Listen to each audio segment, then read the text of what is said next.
Bienvenue pour l'événement majeur, le Paris Grand Slam. Oh, c'est fait, super performance de Benjamin Axus. Toute ma vie, on peut dire que j'ai eu des malheurs, mais j'ai eu beaucoup de chance aussi. Il y a plein de fois où je vais me mettre une limite en me disant je vais tomber. Si tu te dis ça, tu tombes, c'est sûr. Je suis pas là pour faire du show, je suis là pour gagner. Et si je suis pas capable de gagner, qu'est-ce que j'allais foutre au jeu? Contente de cette première victoire. Leurs noms, Solène Piret, José Le Tartre, Benjamin Axus, Riyad Tarsim, Anne Tran. Leur ambition, les Jeux Olympiques et Paralympiques 2024. En ligne de mire,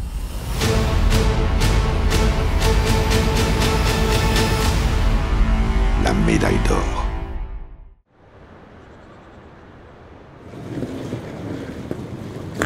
Là ça va commencer rapidement, donc il va falloir se mettre dedans tout de suite. Et puis j'ai un gros premier tour, c'est un gros combat, c'est un médaillé mondial, un médaillé olympique, donc c'est parfait. C'est excitant de combattre ce genre de personnes. Ça m'est déjà arrivé de regretter certaines compétitions et je veux plus que ça arrive, donc maintenant il faut tout envoyer pour pas regretter de se dire ouais j'aurais pu faire ça, j'aurais pu faire ça.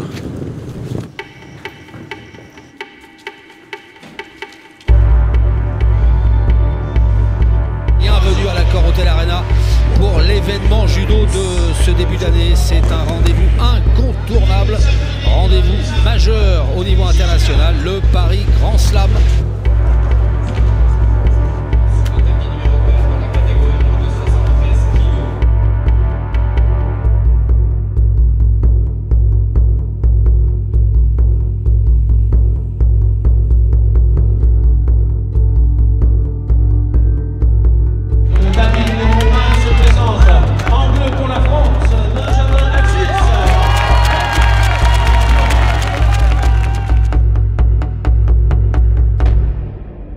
Benjamin Axus, qui lui aussi a en face de lui un gros client, Rustam Orodjov.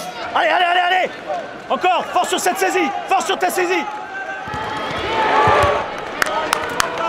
Très bien! Benjamin est très grand pour la catégorie, alors ça se voit à l'écran quand vous l'avez dans les mains, c'est encore pire en fait, c'est très grand, ça envahit. C'est vrai qu'il va chercher loin derrière.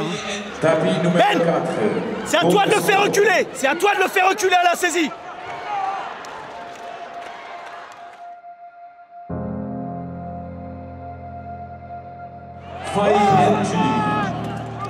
Et 3 minutes dans le golden score. Ça va commencer à tirer un peu. Oh, attention. Oh!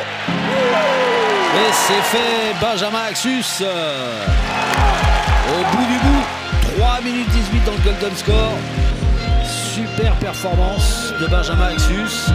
Eh ben ça c'est la bonne nouvelle de cette première salve de combat. Quand tu fais le taf comme ça, il n'y a pas de raison que ça passe pas. Hein? Allez.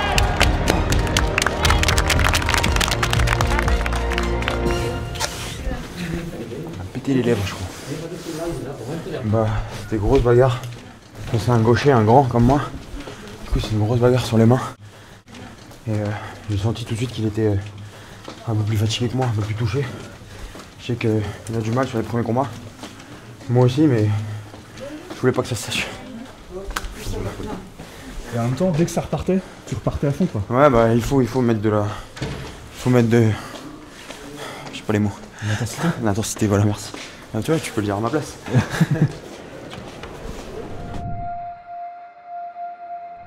Je suis née dans le club, vraiment, je suis née dans le club tous les week-ends. Enfin, j'arrive même pas à me rappeler un week-end où j'étais pas au Racing, quoi. Vraiment, dans mon enfance, il y a le Racing, quoi. J'ai grandi avec cette passion où je m'entraînais tous les jours comme une folle pour atteindre le haut niveau. Et oui, c'est un peu, ça a été tout le parcours de ma vie, mais ouais, c'est des souvenirs qui sont géniaux, quoi.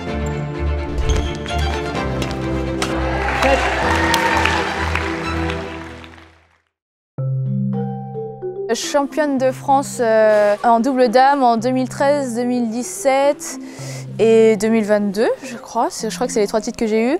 Et après, j'ai eu des médailles aussi en championnat de France en double dame et en double mix. Mais là, je peux pas tous les citer. Elles sont où les chaises d'arbitre?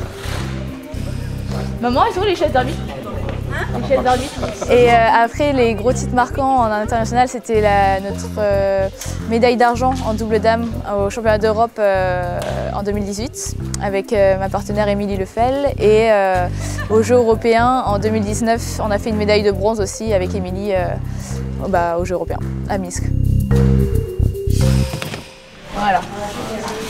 Je vous présente ma mère, qui est la présidente de la section, elle est tout d'abord ma mère, et après, tout sa mère. Et secondement, elle est aussi la présidente de la section du Racing Club de France de badminton. C'est une histoire de famille, oui. Son père, il a joué aussi, et moi aussi. Et donc j'ai joué. Au championnat de France, c'est son père qui est un entraîneur du club qui l'accompagne. J'aime bien que si tu veux encore une troisième comme ça. Comme ça, tu m'en donnes 3, là j'en aurai 7 pour la semaine pro. C'est mon père qui corde mes raquettes. Il fera ça, il a toujours cordé mes raquettes. J'ai entière confiance. Depuis qu'elle est toute petite, on est déjà très fiers d'elle. Elle a gagné le championnat de France Benjamin. C'est à ce moment-là, déjà, on s'est dit ah super. Mais bon, après, elle a dit c'est ma passion et je voudrais essayer. J'ai pas envie de faire parce que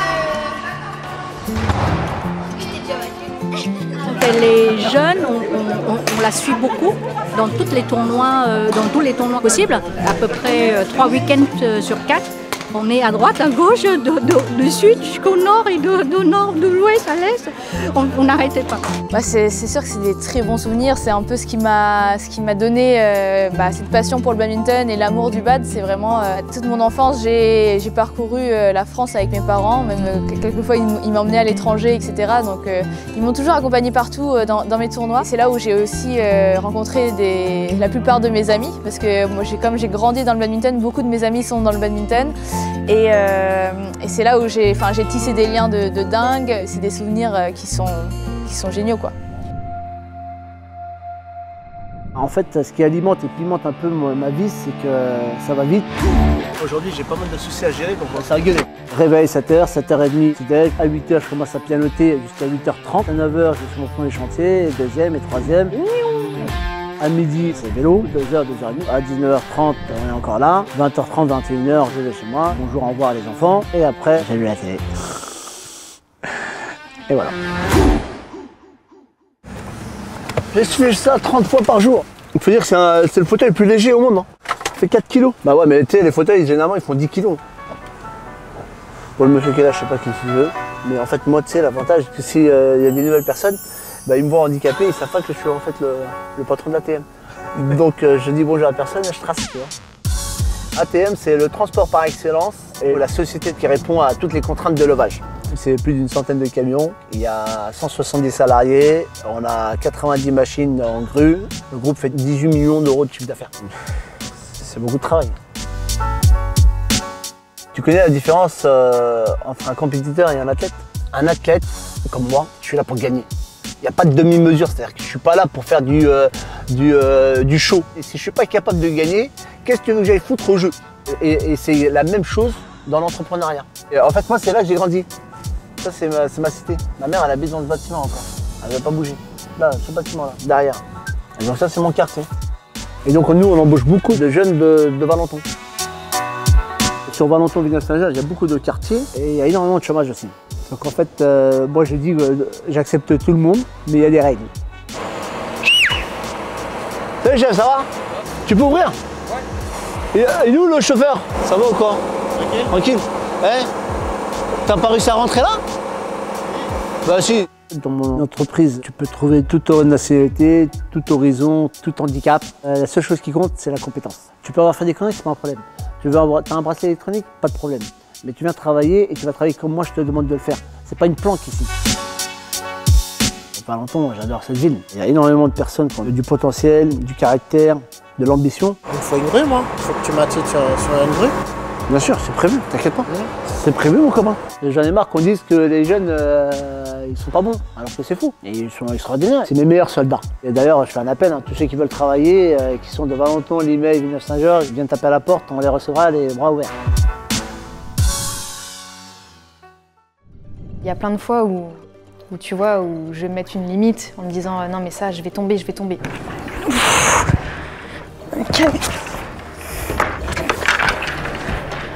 Si tu te dis ça dans ta tête, tu tombes, c'est sûr. C'est un sport où on a besoin d'être hyper présent et surtout où on ne peut pas se cacher. Et moi, j'ai passé mon enfance à me cacher. Bon, bah maintenant, j'ai mon corps, je l'accepte comme il est et je fais avec. Médaillé d'or et vainqueur des championnats du monde, Solène Pirey. The winner, Solène Pirey.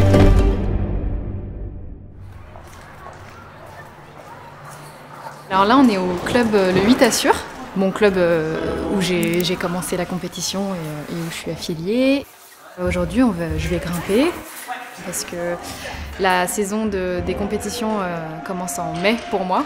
Donc voilà, reprendre un peu les sensations et tout ça.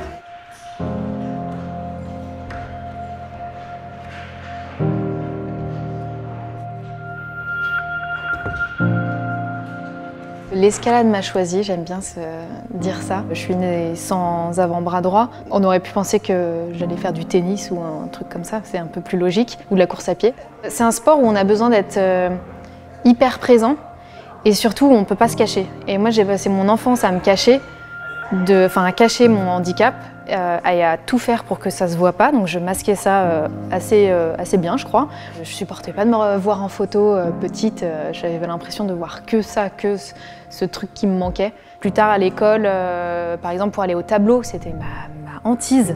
Mais du coup j'avais toujours des grandes écharpes, des grands châles. Et du coup en fait tu peux facilement cacher tes bras, donner du flou sur tout ça. Aujourd'hui mon handicap m'a apporté tellement de choses et j'en suis hyper fière. En fait, on est tous différents, on a tous des corps différents.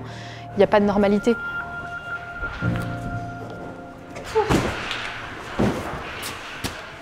On a enlevé tous les prises, mais vraiment toutes les prises. Ouais. On a tout lavé pendant les vacances et tout est hyper neuf. Tu m'assures? Ouais. C'est la première fois que je la fais. Et c'est joli à grimper. C'est tout en finesse, en équilibre sur les pieds. Hello! J'aime bien ce genre de voie technique comme ça. Depuis le début, on voyait en fait qu'elle arrivait à faire des choses vraiment en fait dures, même pour des personnes valides. Mais j'insiste beaucoup sur le côté mental. C'est vraiment avoir l'argne et de chaque jour venir et s'entraîner, même si c'est douloureux, même en fait si mentalement c'est très dur et physiquement. C'est quoi son caractère? Je sais ce qu'il va répondre. Mais j'ai changé, Aristote. Elle veut faire bien les choses et elle est vraiment très motivée elle est très passionnée par ce qu'elle fait. Donc il y a des moments où ça peut bouder, il y a des moments où ça peut s'énerver.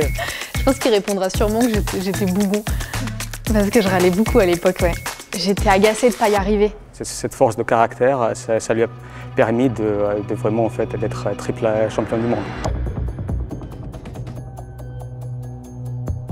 J'ai remporté les championnats du monde en 2018, 2019 et 2021. La compétition qui m'a le plus marquée, je pense c'est mon premier championnat du monde.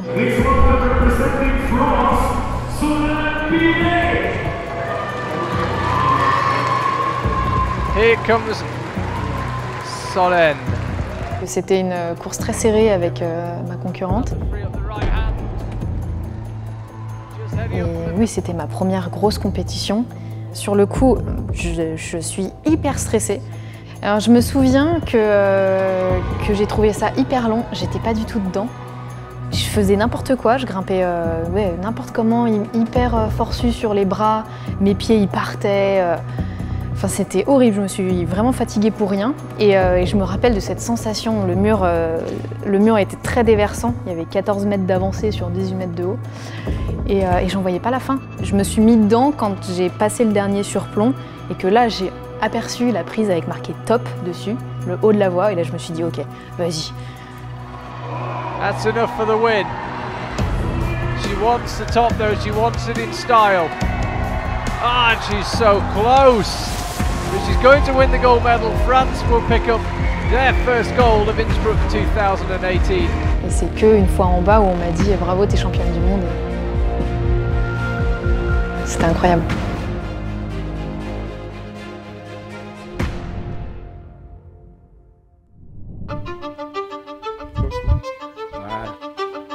Toute ma vie, on peut dire que j'ai eu des malheurs, mais j'ai eu beaucoup de chance aussi. j'ai 58 ans. J'ai participé à 5 Jeux paralympiques. Je tourne chez les valides. J'ai gagné des épreuves à 1m80. J'ai participé à de très beaux concours. D'autres valides n'auront peut-être pas la chance de pouvoir participer. C'est la belle vie.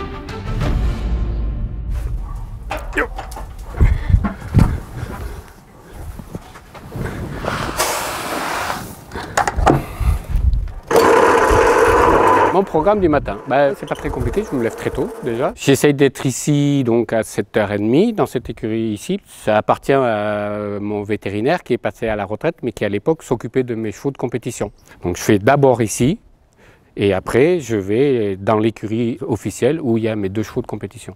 Donc bien sûr nous n'allons pas comme ça dans les prés hein, parce que sinon on ne serait pas arrivé et tout ça. Donc nous avons une voiture qui est toute neuve, toute récente. Hein. Derrière, regardez, elle est très belle derrière. Elle est propre, elle est super propre.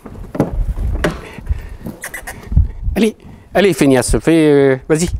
1, 2, allez, fais voir que tu sais faire. Ah, la vieillesse, voilà, qu'est-ce que c'est. Hop.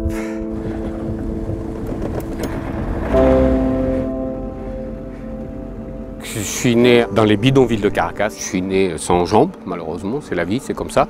J'ai pas eu de chance. Ma mère naturelle m'a gardé jusqu'à l'âge de 2 ans. À l'âge de 2 ans, il y a des sœurs de charité qui ont fait le tour du bidonville et qui, quand elles ont vu mon état, elles ont conseillé à ma mère de m'abandonner.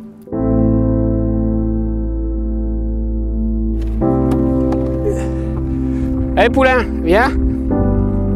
Allez, viens ma bouille. Viens ma bouille. Vas-y mange. J'ai eu 18 opérations en étant gamin pour que je puisse être appareillé. Et à 5 ans, j'ai été envoyé dans une famille d'accueil dans le Lot. Et en fait, mes 2 gros premiers souvenirs réels, c'est ça, c'est que je suis descendu d'un avion à Toulouse.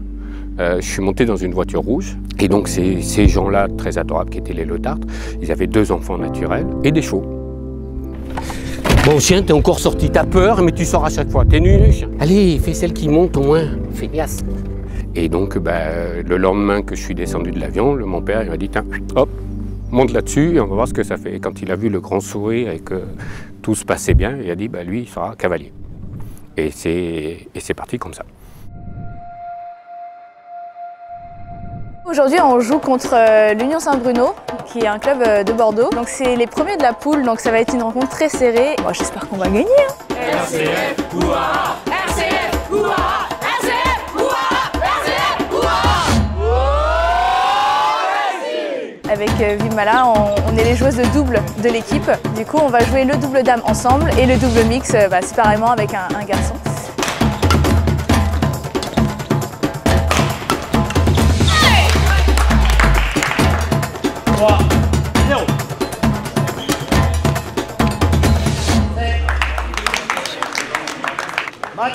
Oui. Ouais, très contente, un bon match. Contente de cette première victoire. Je rejoue juste après un bon double mix, assez spectaculaire. Je pense que ça va être un bon niveau, je pense que ça va être assez sympa à voir.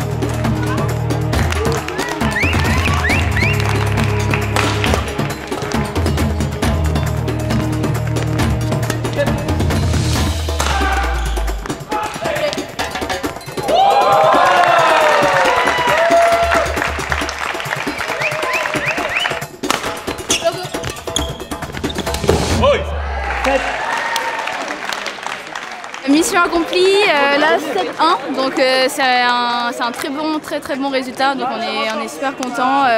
Toute l'équipe a très bien joué, donc ouais, je suis très contente de l'équipe. Merci à tous d'être venus aujourd'hui pour les encouragements, c'est trop cool. Est-ce qu'on peut se faire une photo tous ensemble avec tous ceux qui étaient présents aujourd'hui pour encourager J'ai grandi dans le badminton, c'est un peu mon cercle maintenant le badminton, c'est des gens que... C'est un peu ma famille quoi, donc c'est là où j'ai grandi. Même si je ne m'entraîne pas tous les jours au Racing, je pense que c'est important que je puisse apporter ce que je peux au club et pouvoir continuer à dynamiser le club et que tout le monde se sente bien. Jusqu'à 2024, on essaye de voir si, pour qu'elle puisse se qualifier pour les JO. C'est ça l'objectif du club, de Anne et de ses parents. C'est bon ? Là on est comment ?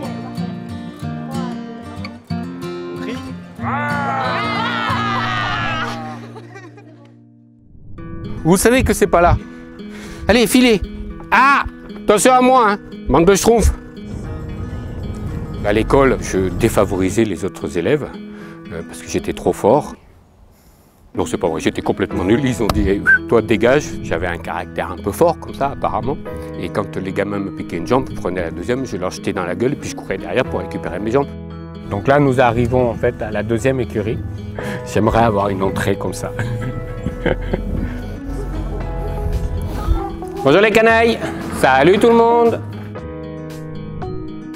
Donc du coup, étant donné que j'étais très nul à l'école, pas doué, pardon, donc j'ai passé un CAP de palefrenier soigneur que j'ai eu, heureusement.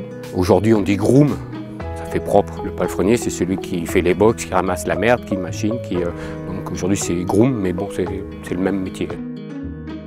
Ce cheval-là s'appelle Hamilton, c'est donc le cheval que je me sers pour faire du dressage, qui donc a été acheté par monsieur l'ermite, Thierry l'ermite. Alors après, moi je me disais, si je suis palefrenier, j'aurai la chance d'avoir des chevaux. Je vais piquer les chevaux aux autres cavaliers et puis hop. Et en fait, quand on n'est palefrenier, on reste palefrenier. Et quand j'ai commencé à faire de la compétition, c'est parce que j'ai été au culot trouver des gens, comme le cheval de dressage que j'ai. J'ai été voir Thierry l'ermite que je connais très bien. Et je lui ai dit, Thierry, est-ce que tu veux un cheval qui va gagner une médaille aux Jeux paralympiques de Paris 2024 ? Oh, quand même. Et puis, ben, allez, pourquoi pas. Donc je vous ai présenté Hamilton, qui est donc le cheval de dressage, et lui, donc ça fait 3 mois qu'on l'a, qui est Foligno, donc est dédié à faire que du saut d'obstacle. Et il tire sa langue parce que c'est un petit pingouin. Qu'est-ce qu'il dit mon chouchounet? Qu'est-ce qu'il dit ma chouchouette? Alors Mimi, qu'il adore, c'est ça. Au bout d'un moment, regardez, boudiner, ça c'est bon ça. Ouh, tiens, voilà, ouh, ça j'adore. Je peux avoir des gratouilles comme ça c'est bon ça. C'est le cheval gratouille. Alors si on fait des deux côtés, alors là c'est encore mieux. Ouh, c'est trop bon. Hein? Donc voilà, alors, ça nous occupe. Puisqu'ils ne parlent pas, on dit, ah, nous on va parler pour eux. On dit, ah ok. Après on va dire, ils sont un peu gaga. Ouais, complètement. Ah mon chou.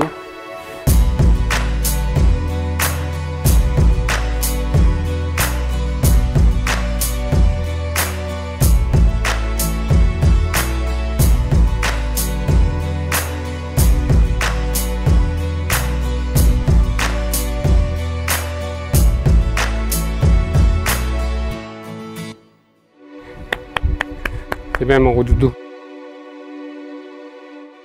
Réellement, je suis assez confiant pour le concours d'Hautefeuille qui est le 19 et 20 mars.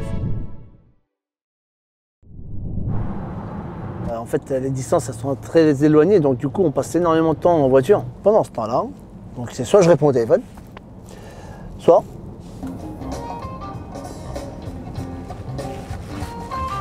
j'aime bien le saxo.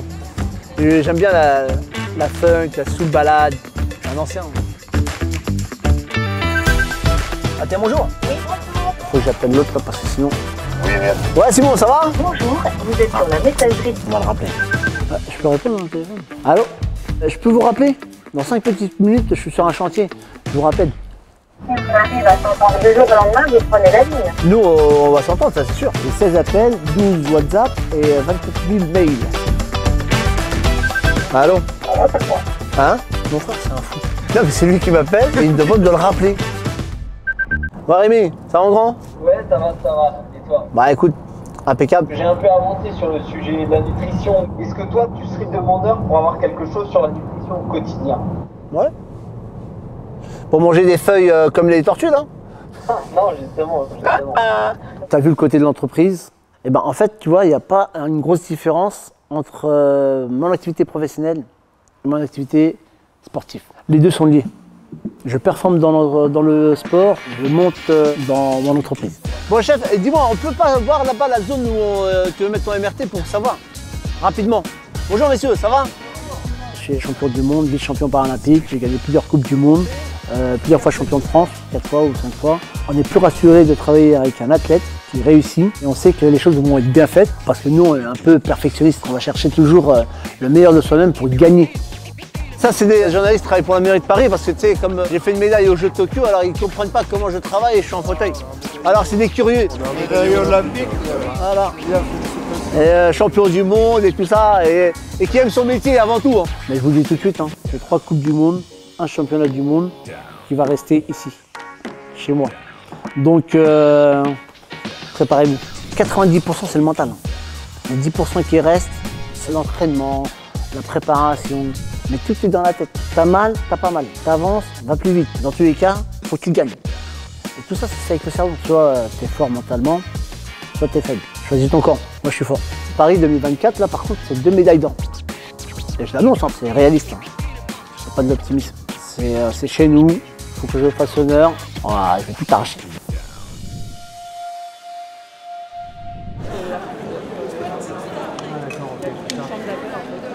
Ah, ok, c'est ça.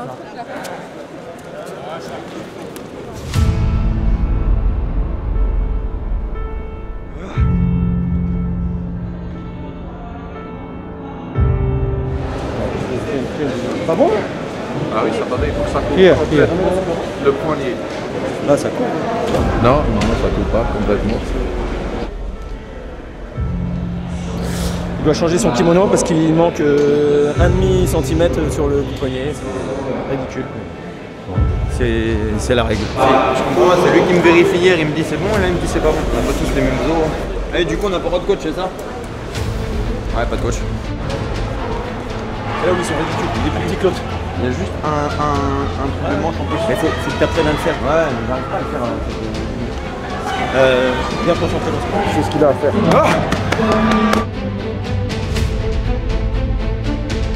On reste dans cette catégorie des 73 avec Benjamin Axus sur Harada. Alors pas simple, hein, Kenshi Harada. Benjamin Axus, petit problème.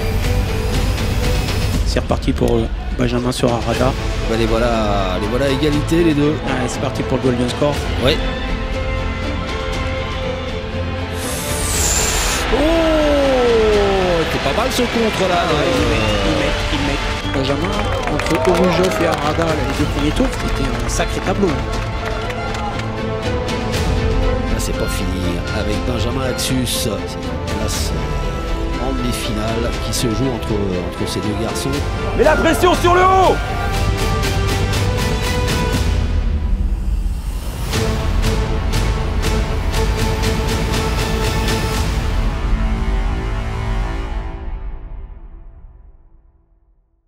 C'est un peu dommage parce qu'il y a la place pour passer, il manque pas grand chose. Là c'est très tactique, très technique. Bon, voilà, c'est bon, il faut qu'ils se remobilisent pour la troisième place, il faut aller chercher les repêchages. Et après il y aura encore 2 matchs. Après, Benjamin c'est jamais bon quand il tombe contre des Français parce que comme ils sont à moitié potes, il aime pas.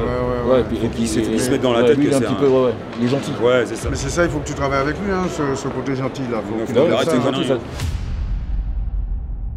Toujours les repêchages sur le tatami numéro 1. Terrible duel entre les deux Français.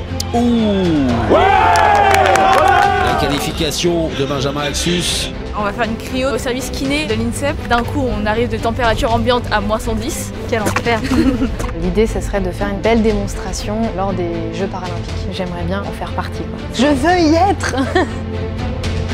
On commence avec l'épreuve amateur 1, José Le Tartre sur Hamilton. Gagne cette épreuve, José Le Tartre. Merci. Oui, c'est des chaussettes. Merci, je vais pas avoir froid aux pieds. Et ce combat à ne rater sous aucun prétexte. Benjamin Axus face à Fabio Basile. Allez Benjamin, faut aller la chercher cette médaille. On y est presque. Allez, tenir. Allez, forteresse, ne rien lâcher. Allez, 5 secondes, on y est presque. C'est bien Benjamin.